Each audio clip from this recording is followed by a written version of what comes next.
hari ini, karena hari ini ya, teman-teman media yang tidak aktif ya, jadi tidak mengapa. Kita di press conference yang kedua ini ingin menjelaskan sisi-sisi mana dan perkembangannya seperti apa, ya.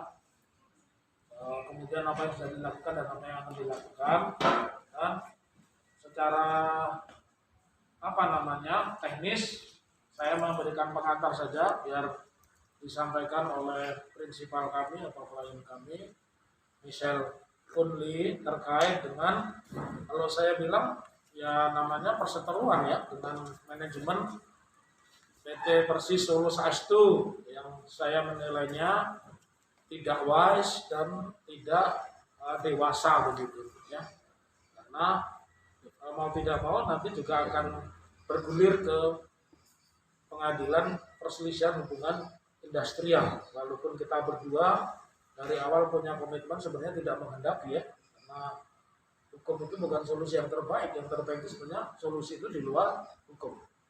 Baik, secara dua kali melayangkan surat somasi kepada manajemen PT Persis Solo Saestu.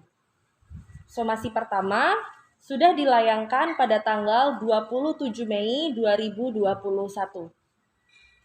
Tetapi tidak mendapat tanggapan dari PT Persis Solo Saestu. Somasi kedua juga sudah dilayangkan dan dilayangkan pada tanggal 31 Mei 2021. Hingga saat ini masih juga tidak ada tanggapan dari Persis Solo Saestu. Apabila hingga waktu yang telah ditentukan tidak juga mendapatkan tanggapan, maka langkah hukum saya percayakan sepenuhnya kepada kuasa hukum saya sesuai peraturan perundang-undangan yang berlaku. Selanjutnya akan dijelaskan dengan Pak. baik, terima kasih rekan-rekan media semua ya. Kalau kita lihat, kita bicara kronologis, sebenarnya kan kasusnya ini sederhana ya. Dia yang direkrut itu tanggal 6 Maret 2021 oleh Kevin dan Kaisang lewat wawancara interview langsung, yang pada saat itu secara tidak tertulisnya, bahkan saya juga kaget ketika lihat kontraknya PKWT-nya Michelle dengan manajemen Persis Solo Saestu itu juga tidak mencantumkan angka gitu ya. Terimalah pada akhirnya 29 Maret menerima gaji pertama 1.250.000 ya. Kemudian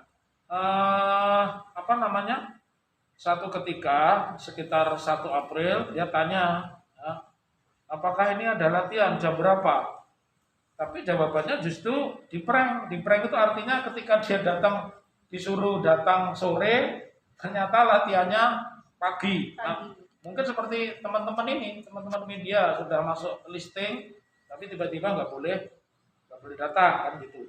Kemudian April gajinya udah meningkat nih ya 2.450.000. Jadi 1.250.000 naik ya. Yang kemudian saya pertanyakan juga. Betul, dan saat itu juga ditanyakan juga. Kemudian tidak dapat THR ya, tidak dapat THR Mei 2021. Kemudian bulan Mei itu tidak dibayarkan juga ya. Harusnya terima, tapi begini, nanti biar misal menjelaskan, gajiannya itu tidak jelas, artinya siapa yang menggaji, tanggalnya berapa itu tidak jelas. Jadi secara spesifik nanti dijelaskan prinsipal kami. Jadi tanggal 25 Mei itu dia tidak dibayarkan ya. Nah, nanti dia akan cerita tahu ditransfer besarnya berapa, nanti tanya dia. Ya. Lalu yang ingin saya sampaikan di depan rekan-rekan media ini yang saya hormati ini, sampai hari ini Persis itu tidak memiliki struktur organisasi. Kalau di masa-masa periode kepengurusan sebelum menjadi PT Solo Saestu itu ada struktur organisasi. Jadi job desk-nya itu jelas. Saya melihat adanya dispute antara Michelle Kunli dengan manajemen PT Solo Saestu itu semata-mata karena ini tidak ada struktur organisasi, tidak ada job desk. Jadi yang boleh memberikan perintah itu siapa? Itu tidak ada. Itu tidak boleh di dalam pekerjaan tertentu. Itu harus jelas perintah itu datang dari siapa ya. Terus kemudian ya dia dihubungi oleh HRD Persis Solo ya. Kemudian Guna sebagai media officer mengatakan bahwa Ya sudah berakhir hubungan kerjanya, bla bla bla bla, itu ada voice recordnya ya misalnya ya. Iya, betul. Ada voice recordnya. Cuman saya memang tidak membagikan kepada teman-teman, itu mau saya pakai nanti kalau upaya mediasi ini tidak berhasil ya kita bawa nanti sebagai alat bukti di perselisihan hubungan industrial di PHI. Ya. Cara teknis biar ini Michelle menjelaskan nanti kalau rekan-rekan mau tanya ya. Nanti saya sampaikan upaya hukumnya bagaimana dan seterusnya ya. Untuk masalah gaji, itu saya untuk bulan ini tidak digaji. Gajinya bulan lalu, jadi saya tidak akan mendapatkan gaji. Kemudian setelah somasi kita layangkan, kenapa saya tiba-tiba digaji? Berapa jumlahnya? 2.450.000. Dan yang mentransfer saya dari dulu itu bukan dari Persis Solo, perlu saya highlight, bukan dari PT Persis Solo SSU, tapi dari PT lain. Yang tidak masuk struktur Persis. Betul sekali, tidak masuk struktur Persis. Begitu. Jadi bukan pegawai Persis juga. Ya. Itu yang perlu kita pertanyakan. Dan janji pada awal untuk deal harga, deal fee atau salary saya itu kemudian berubah dari 3,5 menjadi 2.450.000. Itu 1 juta kemana saya juga tidak tahu.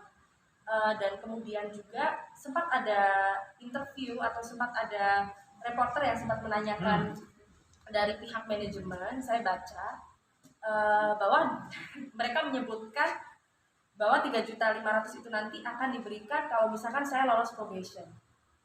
Yang sama sekali berbeda dengan apa yang sudah dijanjikan di awal.